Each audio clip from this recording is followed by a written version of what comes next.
Paziella nuova silla puzzichilla namuchella graziadella per cantare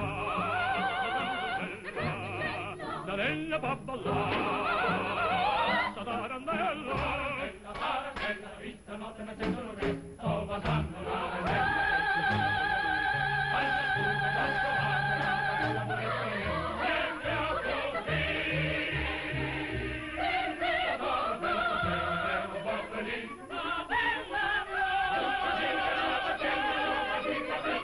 Abbiamo una famosa macchietta di Berardo Cantalamessa, Arisa, che insieme alla mossa fu il pezzo forte del Caffè Chantal. È interpretata da Antonietta Puglia, accompagnata al piano da Natalia Apoleskaya. Antonietta Puglia.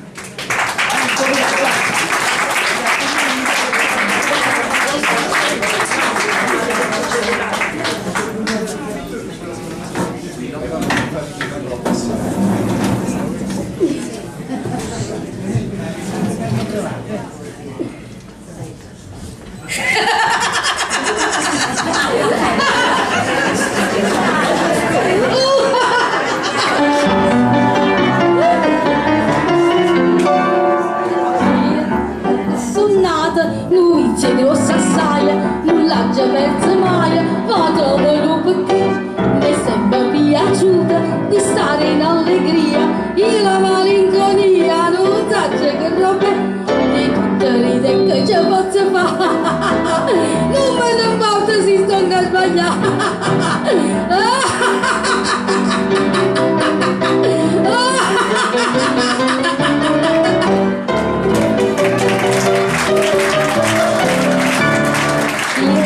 Si ricchiagna, si stonga disperata, si non ha già mangiato, ride senza pensare, ma pare che dentro ogni tormento passa, c'è se ne crea e spassa, più allegra si può stare, sarà di fetta grossa chi stucca, oh dai che non mi faccio più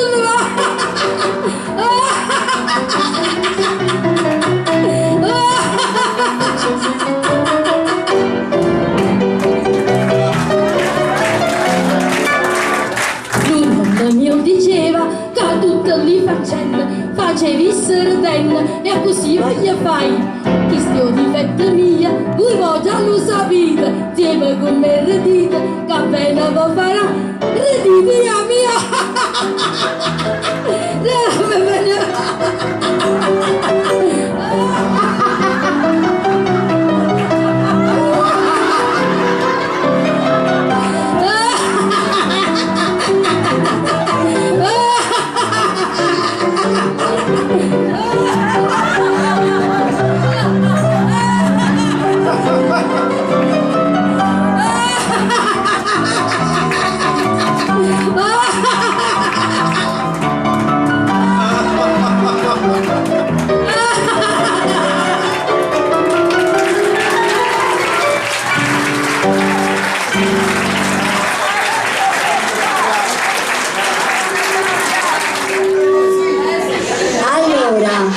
Attenzione, prego. A questo punto Aldo De Gioia ci parlerà di Ettore Giannini. Allora, abbiamo toccato il Caffè Chantal. Arisa di Berardo Cantalamessa fu interpretata per la prima volta nel Circolo del Varietà, che si trovava dove oggi c'è il palazzo del quotidiano Il Mattino, uscendo dalla grotta di Rimpetto. Interprete Maria Campi e poi Maria Borsa. Maria Campi inventò anche la mossa, perché una mattina mentre provavano gli venne in mente su un movimento così di fianco, il maestro disse: signori, provate la nata vota, ci mettimmo pure un colpo di gran cassa. E a questo punto il colpo arrivò e fu un successo.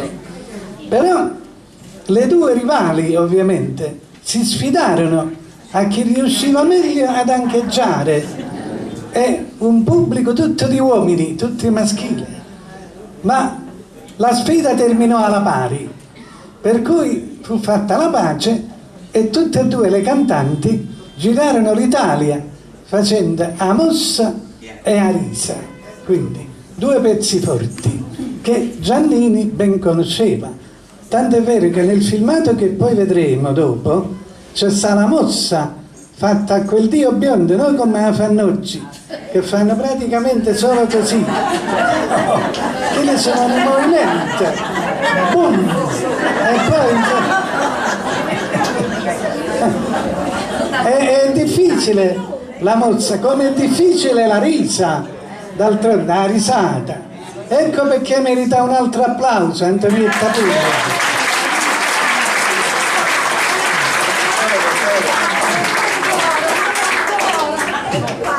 Dunque, allora Giannini, che conservava, è vero, nella sua fantasia tutta questa Napoli, Napoli di canzoni, Napoli di macchiette, di varietà, e disse: qua bisogna fare qualcosa di grande. Ecco perché appunto fu arricchito poi Carosello con tutte queste cose. Ma chi era Giannini?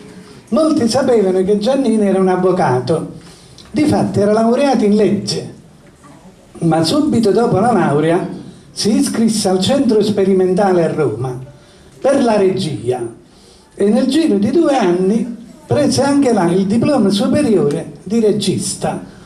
Fu allievo di Guido Salvini, un famoso regista di quell'epoca, tant'è vero che dovette fare il saggio che si faceva ogni anno con un regista nuovo e mise in scena Stasera si recita a soggetto di Luigi Pirandello, quindi con Tatiana Pavlova, pensate, una grande artista russa, e noi stasera abbiamo un'altra grande artista russa che sta qua, che è pianista, e che vogliamo un altro applauso. La Poleskaya. E Giannini cominciò con la regia radiofonica, Una nave in arrivo, Uno tra la folla, furono pezzi importanti. La gente cominciò ad affezionarsi a queste cose, a Lejar allora, che siamo nel 1936, e mano a mano passò come aiuto regista anche nel cinema. Poi venne la guerra e lui si soffermò sul teatro e quindi fino al 1942 mise in scena molti lavori a Roma. Quindi quasi tutto il teatro italiano, gli attori di quel tempo, fino agli anni 50 hanno recitato tutti con Ettore Giannini e alla fine ha messo in scena quasi 80 lavori, tra questi la signora Warren, importantissimo, che a Milano lo tennero 2 mesi. Per quei tempi fu una cosa grande tenere un lavoro in cartellone 2 mesi, pensate. Ma toccò un poco tutti, ecco, anche i napoletani, Salvatore Di Giacomo, me lo ricordi al Mercadante, Il voto, protagonista Salvo Randone, pensate. E l'attrice era Sara Ferrati. Tra questi ci fu un giovinotto che uscì solamente per fu scugnizzo. Ecco, e chi era Francesco Rosi, che si avvicinò piano piano al maestro e ne divenne poi aiuto regista. Quindi nel 1948 Giannini portò avanti un film francese, Gli uomini sono nemici, e da là cominciò ad addentrarsi. Fu anche scrittore di parecchie sceneggiature, ecco, e poi pian piano incominciò a venir su, ma il suo capolavoro è stato Carosello Napoletano, perché con Carosello Napoletano lui ha portato il teatro nel cinema e il cinema nel teatro. E qualcuno dirà, vabbè, chi non ci voleva niente, facevano un spettacolo e veniva filmato. Non è vero, perché chi va a vedere il film si trova a teatro, e questa è stata la grandezza di quel film che l'ha fatto vincere 8 premi. Logicamente è mancato l'Oscar, ma l'America è gelosa, specialmente dei film, e ha tenuto una grande scuola cinematografica, questo non si può nascondere. Però il musical è nato con Giannini, perché Carosello Napoletano in effetti è il primo musical. Quelli americani che noi abbiamo visto, quella era una commedia musicale che è tutta diversa. Il musical si basa sui tempi della battuta, sui tempi della musica, sui tempi della scena. Allora è diverso.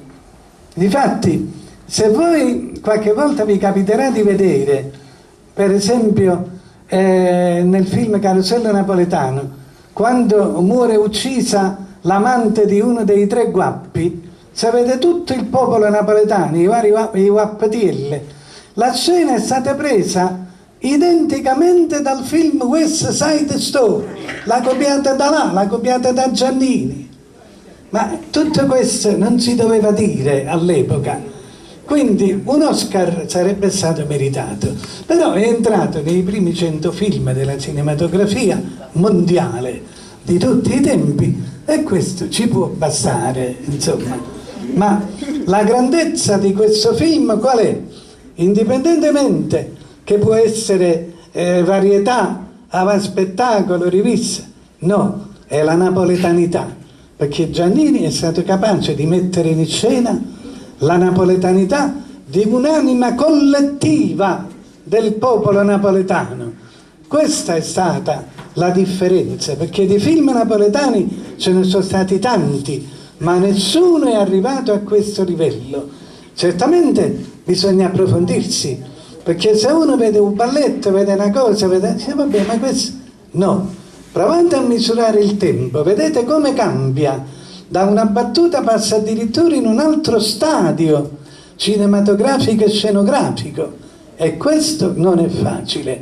Ma d'altronde non è che l'abbia detto io, l'hanno detto tutti i grandi critici di quel tempo. Quindi Carosello Napoletano, anche se tecnicamente dovrebbe essere superato con le tecniche di oggi, invece non è vero, regge ancora con quei mezzi che oggi possiamo definire primordiali, perché Giannini in Carosello Napoletano è stato uno dei più grandi registi che mai siano esistiti nella cinematografia. Anche il colore, perché era per la prima volta che si portava avanti un film a colori, e quello è stato Carosello Napoletano. Quindi veramente gloria a Giannini, che resti nello spettacolo, che resti nella prosa, nella rivista, nel varietà, nel cinema, tra i più grandi napoletani di tutti i tempi. Grazie. Grazie. Adesso vi dirò che già l'altra volta io ebbi un'idea, cioè di proiettare un pezzo più lungo di questo film, e ne scelsi uno che a mio avviso è un poco più completo come avvenimenti degli altri episodi che vengono narrati. In effetti si svolge in uno studio fotografico, allora si facevano le cartoline parlanti, come si diceva, che poi erano un disco di cartone, grosso modo, è vero, e tra i vari personaggi ci sono 3 amici che stanno sempre insieme, di cui uno di questi è fidanzato con una bellissima ragazza che poi si mette a fare sciantosa, i due si lasciano, la ragazza è Sofia Loren, lo spasimante, come si diceva allora, è Giacomo Rondinella. E allora noi che cosa vediamo in quel film? Via Toledo, come era allora, a via Reginella, ti si è fatta una pezza scollata, un cappello che vediamo un Gambrinus come era in quei tempi, vediamo un balletto in tutta quella zona, vediamo i giocatori di poker che finivano la giocata senza pantaloni, si diceva a Napoli si è giocato pure un cazzone. Vediamo tante cose che Giannini ha messo in questa parte di film, però siccome il film parla anche della prima guerra mondiale, che pure è stata una cosa formidabile per Napoli, perché qua la prima incursione l'abbiamo avuta in quei tempi con un dirigibile che scagliò 3 bombe, un Zeppelin. A Napoli c'è un Zeppelino, ecco, e in questo morì pure l'attore che faceva Pulicinella, Peppino De Martino, ecco, che lo trovarono, stava andando nel Teatro Nuovo, si era vestito di Pulicinella con un cappotto sopra, e morì perché una trave le andò in testa. Tutte quante, è morta Peppina De Martino, ma non è morta Pulcinella, e Pulcinella non muore mai, insomma, ecco. E allora, nel ricordare quella prima guerra mondiale, per ricordare i caduti, perché il fidanzato della Sciantosa non tornerà più, allora ho pensato di inserire 2 poesie con 2 ottimi dicitori che noi abbiamo. Lella Viola, che ci declamerà una piccola poesia che fu scritta non si sa da chi, da un ignoto, e poi avremo un caro amico, ma lo presenteremo quando arriverà qui sul palcoscenico, perché qua c'è pure un palcoscenico, intendiamoci, insomma. Allora, Lella Viola.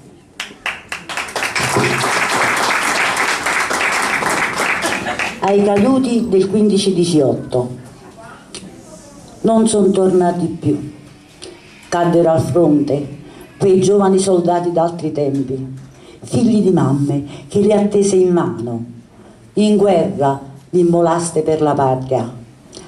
Dal Salbotino al Monte San Michele parlaste al mondo della nostra gente, nell'eco un ricordo, a noi tornate, a Re di Puglia non si spegne il sole.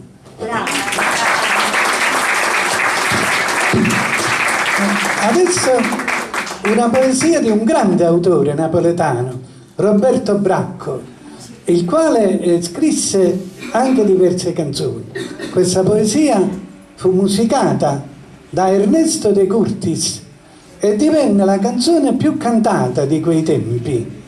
Quindi poi dopo, nel 18, arrivò pure Un soldato innamorato, ma sono state 3 le canzoni del 15-18, A guerra con Libero Bovio e De Curtis, poi la poesia che ascoltate adesso, A sentinella, sempre di Bracco De Curtis, e poi praticamente Un soldato innamorato di Califano e Canna.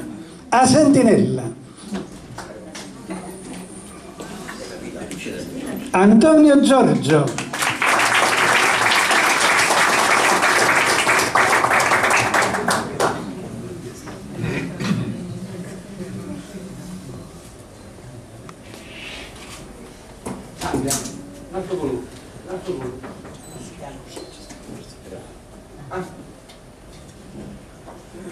Nottata i veri rotti, tutte dormono, coppa sta cima i monti conquistati, e io faccio la sentinella, e sto scettato, non passa un rumore, chi va là? E voi, paesani miei napolitani, come passate questa nottata? Ciate o non ciate a piede rotte?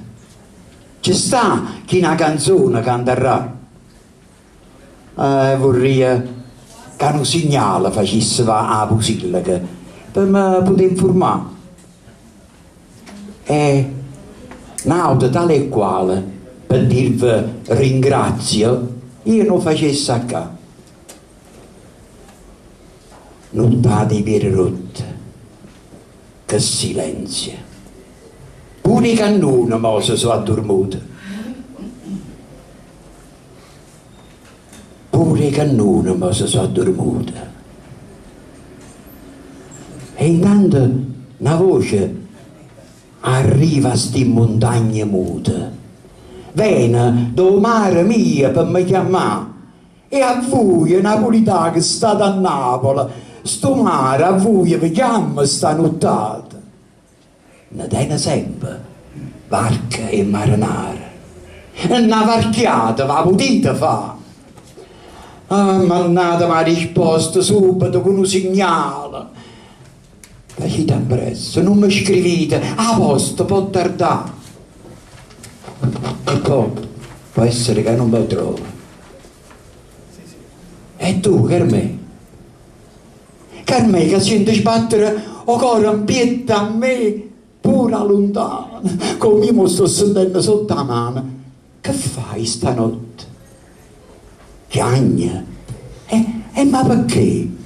Oh, si Napoli tiene ancora otto cielo, si stelle sono sempre quelle, si Napoli tiene ancora e dice ancora quello che diceva. Tu guarda il cielo e parlerai con me. Che il cielo è tutte stelle che chiagnano, ma le lacrime non possono favorire. Io guarda i tuoi più bella, una assomiglia a mamma, ma l'altra assomiglia a te.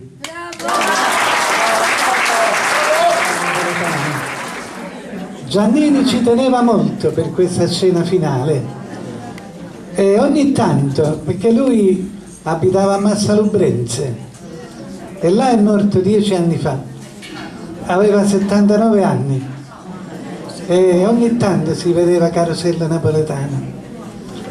Comunque andiamo avanti, ormai siamo alla fine e concludiamo questa serata che penso abbiate gradito. Grazie. Ascoltiamo ancora Franco Manuele e Gianni Pignalessa in un'altra famosa canzone popolare, A Tazze Caffè, di Giuseppe Capaldo e Vittorio Fassone. Data l'ora vi possiamo offrire un caffè. La chitarra non è che... un poco più pastosa certamente, perché la sento troppo... troppo gli acuti. A aumentare un po' i medi e i bassi e un po' meno gli alti, perché sennò la sento troppo... Ok, dai Gianni.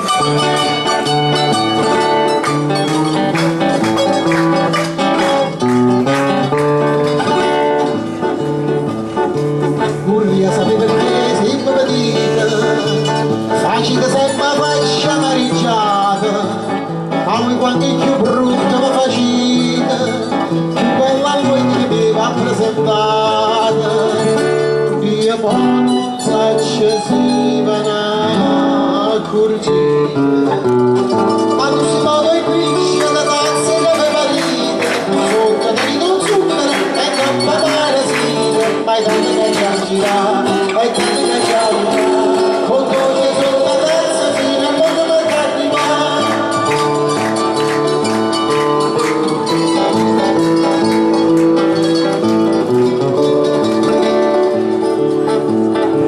Che tempo passa e ci va raffreddata, invece va riscaldata per squisito, o belle case pure vincellate.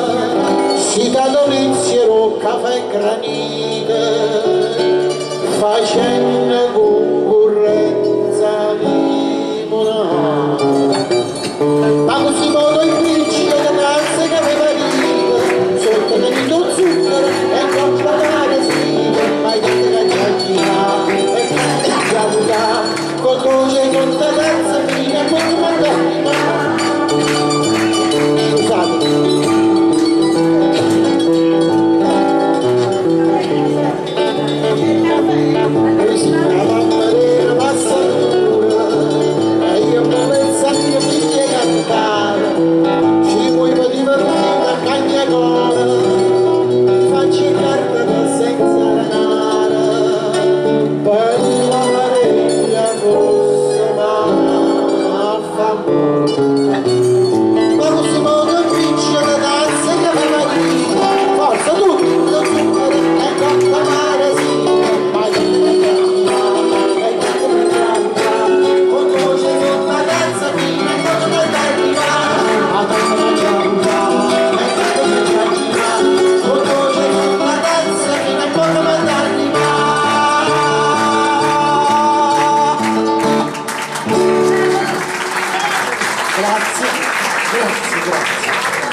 Siamo ormai in chiusura di questa commemorazione del grande Giannini, ma prima che cali il sipario, il nostro Gianni Maiello lo ascolteremo in un breve ma significativo intervento.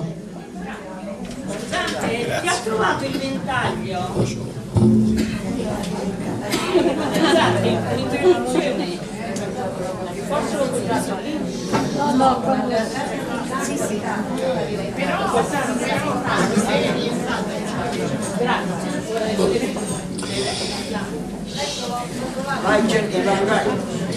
Allora, in principio molti credettero che il carosello napoletano fosse un semplice varietà, ma poi capirono che voleva essere il ritratto di una città, un vasto affresco che comincia dai tempi del 1600 e termina nel 1950.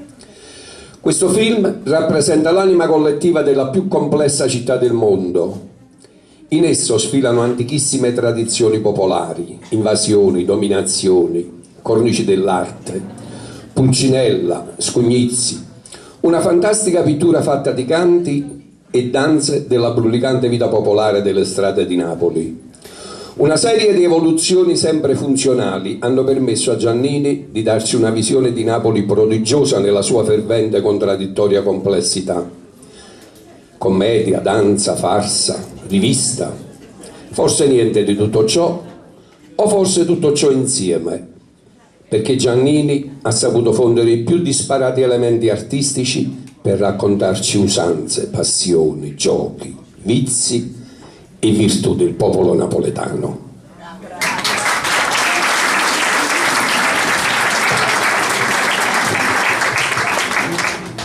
Il sole è stato sempre protagonista a Napoli. Una bella giornata di sole molte volte riesce a dare le giuste energie per superare tante difficoltà. O Paese do Sole è la canzone di Bovi e Annibale che adesso ascolteremo da Gennaro Guerra, accompagnato al piano da Natalia Apolescaia.